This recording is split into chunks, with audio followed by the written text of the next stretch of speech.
শুন ভাই, তোদেরকে একটা কথা বলি। জমিদার যা কিপটে, ও 200 টাকার লাগিয়ে ভূতের মতন খাটিয়ে নিবে। জমিদার আস্তে আস্তে আমার এক চিন দম খাইলি। জমিদার মশাই, আপনি যে 3টে লোককে যে মাঠে যে কাজ করেছেন, তারা যদি বসে থেকে যদি ফাঁকি দেয়, আপনার কাজ যদি না করে, তাহলে আপনার পুরো টাকাটা জলে চলে যাবে। আপনি কিছু একটা ব্যবস্থা করুন। ঠিকই তো বলেছিস, আমি তো ভেবে দেখিনি এই ব্যাপারে। তাই চ একবার দেখে আসি কি করছে ওরা। চলেন তাইলে। চ।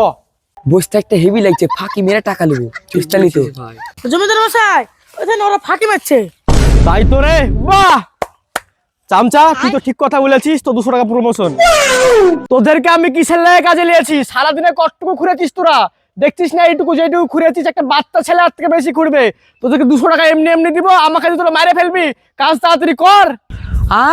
তুমি তো দাও তো 200 টাকা, তোমার গরম কে শুনবে? চ আমার ভাই, চল যাই, চ চ। থাম থাম থাম থাম থাম, তোদের লাগে একটা ব্যবস্থা আছে। রাগ করছিস কেন? তোরাই তো আমার সবকিছু। থাম এদালে।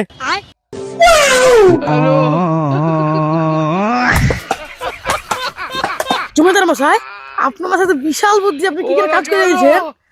তাই তো দেখছি ঝড়ে ঘুরিতে কাজ আছে।